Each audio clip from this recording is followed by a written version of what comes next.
Hi everyone, Rob here, ready for more bird watching. Today I'm at Sandy Camp Rd Wetlands in Wynnum West. It's about 40 minutes drive from Brisbane CBD. This site rivals Oxford Creek Common as one of the top bird watching locations in southeast Queensland. We should see a lot of birds today, so let's get started.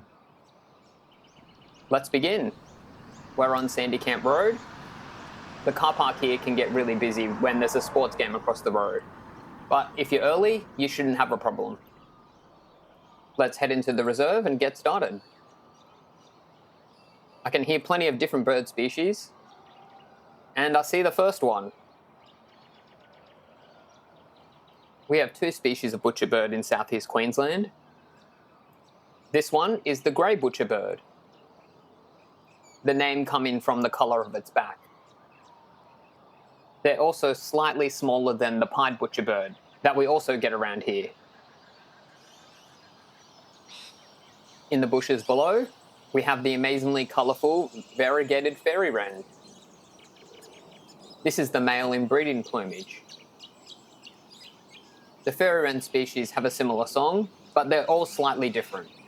With a bit of effort, you can learn to differentiate them.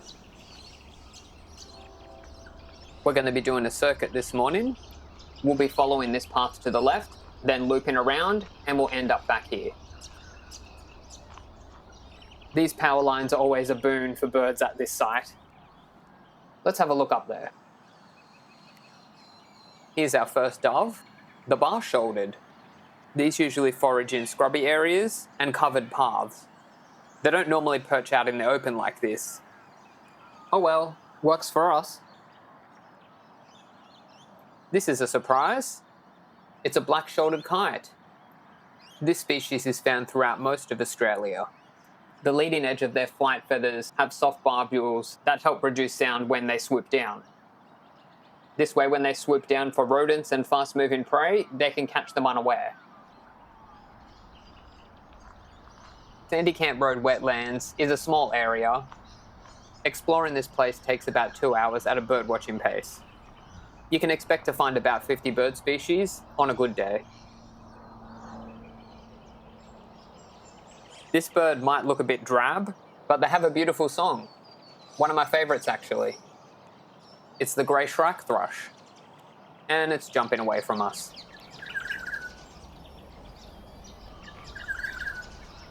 Can you hear that bird call in? It's an olive-backed oriole. And up ahead, I can see some birds at the bottom of this electricity tower. Here's an Australasian swamp hen. They eat a mixture of plants, seeds, small animals, and insects. This one's digging in the ground to snack on some grass roots. Over here, we have an Australian magpie. Oh, a young one's come in, wanting to practice its song. The adults are bright white and black, whereas the young ones are more brownish.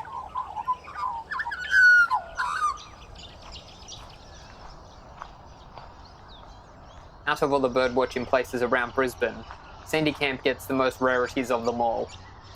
In these ponds, we've had Australian painted snipe, Balian's crake, and the little, black, and Australian bitterns.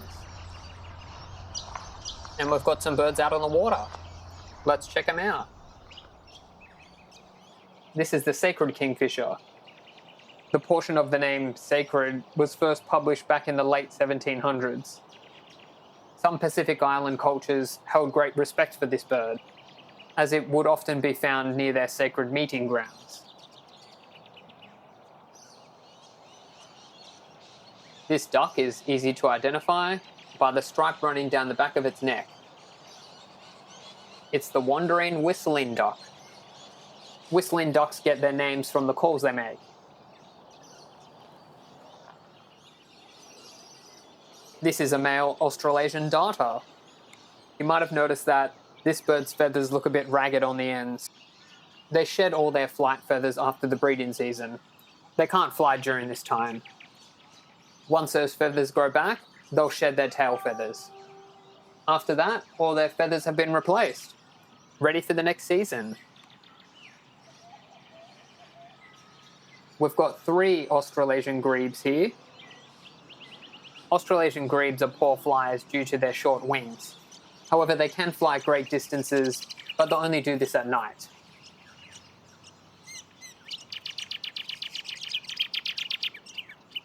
Those constant bird calls are from brown honeyeaters.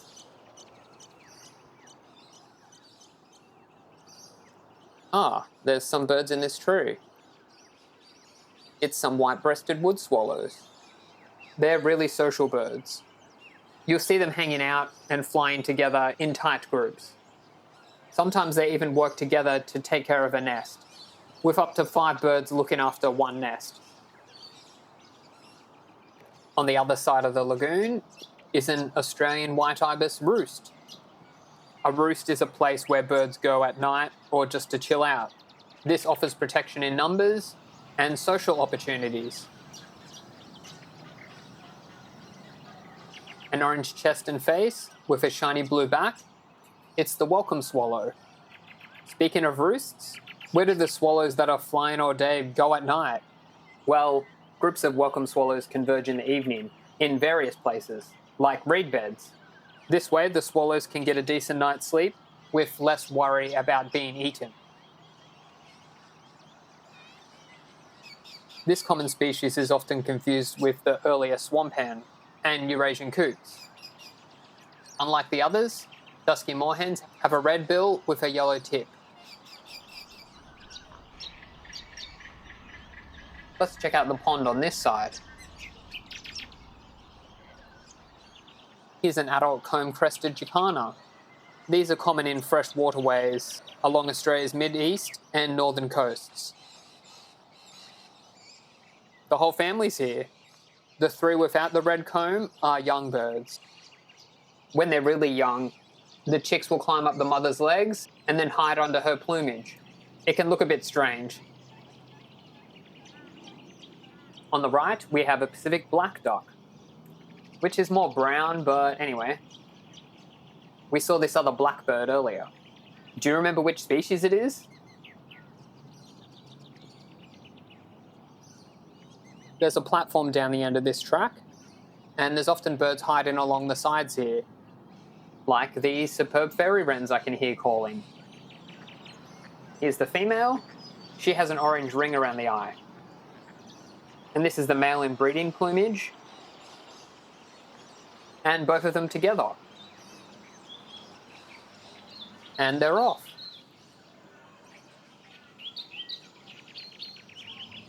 Can you hear that? Chicky, chicky, chicky. Those are Australian reed warblers. They're often hidden in reed beds, so they're hard to see.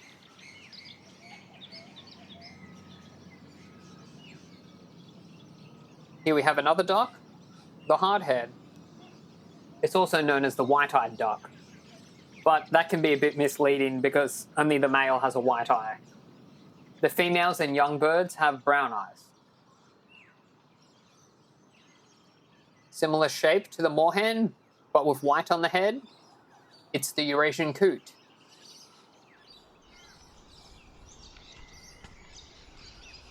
Okay, we've jumped back to the main path. Please keep a note of this bench up ahead. First, we're going to go to the path on the left, but we're going to come back here afterwards. This path down here is good for finches and various grass-dwelling birds. What's going on up here?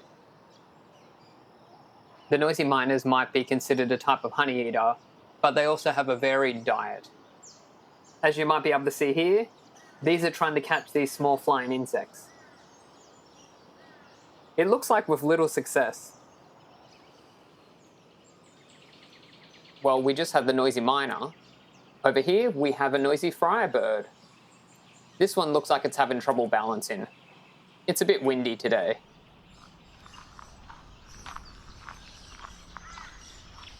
This pond often has some things.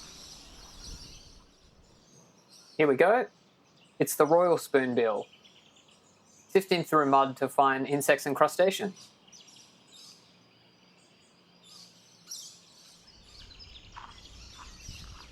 I can hear the call of another fairy wren species. This time we've got the red-backed fairy wren. and Sandy Camp has delivered. We've seen all 3 species of fairy wren in this region. Over here we have a tawny grassbird. This species is often confused with the golden-headed cisticola and the reed warbler, the species we heard earlier. The key identifiers for this one are the dark streaks on the back and its long tapered tail. That's enough grass-dwelling birds for now. Let's jump back to that bench I mentioned earlier. Let's follow this path and turn right. If we follow this track straight ahead, it will give us different views of the ponds. You can often find birds that are not visible from the other sides. However, that track is often overgrown and has a few trip hazards. We won't go down there today because we have some birds right here. We've got another friarbird. This time it's the little. This species has a blue-grey mask across the face. And that yellow under the chin and on the sides indicates it's an immature bird, or it's got a lot of pollen on its face. Here's our second kingfisher today. It's the forest kingfisher. Across the world, the kingfisher family has more than 110 different species, 10 of which can be found here in Australia. Let's move forward. Through the bushes, we have a rufous whistler, and it's doing a dance. Well, technically it's doing what's called a bowing display. The males do this during courtship and in territory disputes. They're basically showing off which male has the best moves and deserves that territory. Can you hear that call in the background? It's the striated pardalote. They nest in the sides of dirt banks, but also in compost and mulch piles, and I've even seen them nest inside those hanging flower baskets.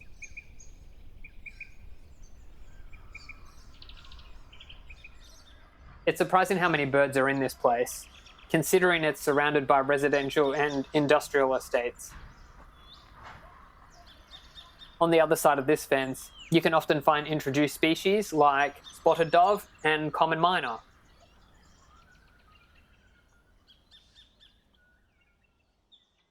This species often hangs around this corner. It's the leaden flycatcher. Females like this one have an upper orange chest. The males look similar, but down the front is white and the back has a bluish-grey sheen. This back pond often has a lot of different water birds. Zooming in, we have a single grey teal. Unlike other Australian ducks, the male and female of this species look the same. Okay, here's the Australasian darter again, but this time we've got the whole family. Those fluffy white and really hungry ones are the juveniles. On the left we have the father, that looks like he's having a hard time keeping up. And up above is the mother. She's having a break.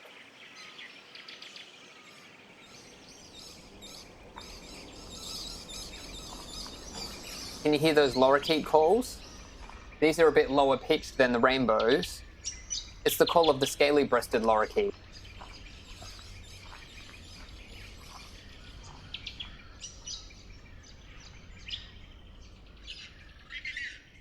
Here we have a striated heron, hunting its prey.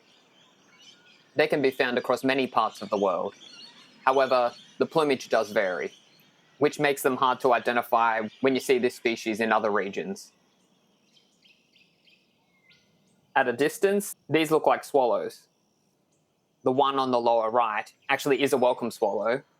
However, if you look closely, particularly the one on the upper left, you can see that they have a speckled white throat, which indicates that those are tree martins. It doesn't look like there's much down this corridor, but you can actually get quite a decent number of birds here. Like this noisy crew. There are 4 species of lorikeet in southeast Queensland. These are scaly-breasted. They're just as loud as the rainbow lorikeet, but being green, they often blend into the foliage, so they require a bit more effort to see.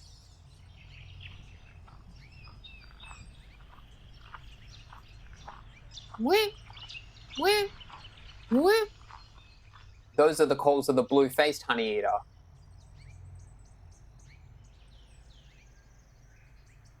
Despite its small size, the willy wagtail is known for its bold and aggressive behaviour towards other birds. They're often seen taking on birds more than double their size. This is a peaceful dove. The name is a bit misleading. They can actually be quite noisy. You might be familiar with their regular call. Ooh, ooh.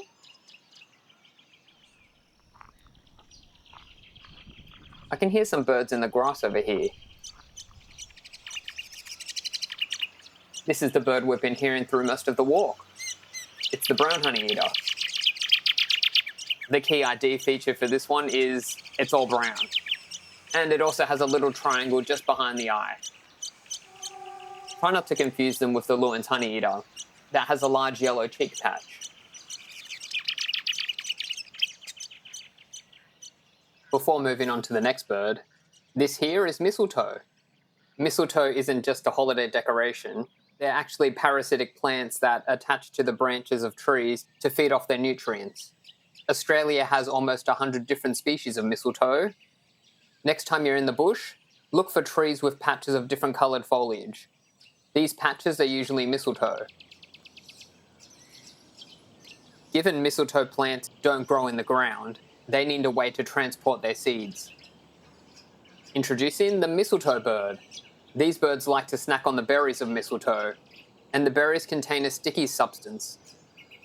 So the bird eats it, it eventually poops it out, and the droppings containing the seeds get stuck to the branch under the bird, thus continuing the mistletoe's life cycle. I'm not sure why the pedestrian wooden structure's there. That structure was built, but the rest of the fence wasn't, so it's been like this for years.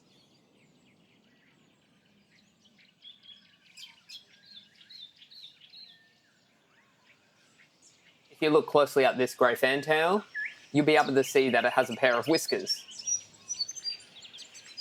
Many birds have these specialised feathers.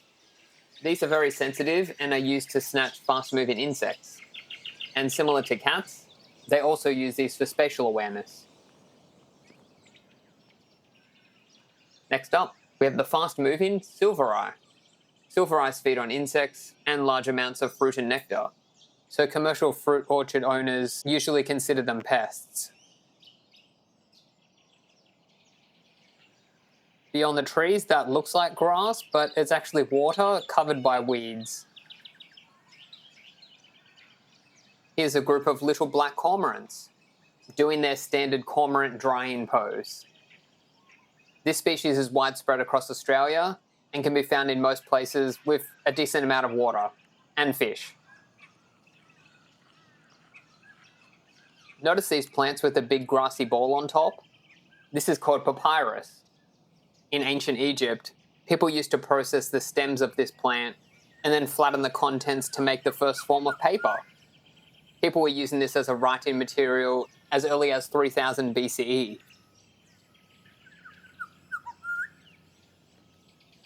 This section of the track's a loop, so if we keep on following it, we'll end back up the power lines.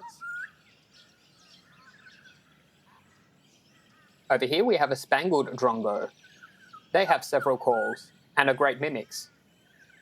The word spangled means covered in small sparkly things, like sequins on a dress. This bird does give off a sparkly appearance when the sun hits it at the right angle. This rainbow lorikeet appears to be inspecting this tree hollow, likely to create a nest in there. Tree hollows are high demand real estate for many Australian birds. I've never seen a white-throated tree creeper stay still this long. Normally they'll be spiralling from the base to the top of the trees, looking for insects. This one is a female as it has an orange spot behind the ear. In the males, this spot is absent. I think it's time to check out these power lines again. Great. I was hoping to see some rainbow bee eaters today. This one's whacking this bee so it releases its sting. And down the hatch. See those small antenna-like things coming from the tail? Those are called streamers. The males have long ones, the females have short ones, and the young ones have none. I think this one's a female. Here's the introduced spotted dove. Ooh, ooh, ooh, ooh. Their native grounds are in South Asia. Over there, the plumage is slightly different. And we've got one last bird on the power lines. It's the laughing kookaburra. They're highly adaptable and can be found in diverse habitats, such as forests, woodlands, suburban and urban environments. Did you hear that? That's the call of the rufous whistler we saw earlier. We've almost looped around to the start. Let's see if the resident osprey are home. It looks like they are. Let's zoom in. We've got two up here. They like to nest on high platforms like this for the best visibility. It also offers protection from predators. And just up ahead is where we started. Thank you for joining me at Sandy Camp Rd Wetlands. If you haven't done so already, please like and subscribe. After I finish filming this video, I'm off to South America for a few weeks. Next month, I'll show you some birds and interesting locations there. Happy bird watching, and I'll see you next time. Bye.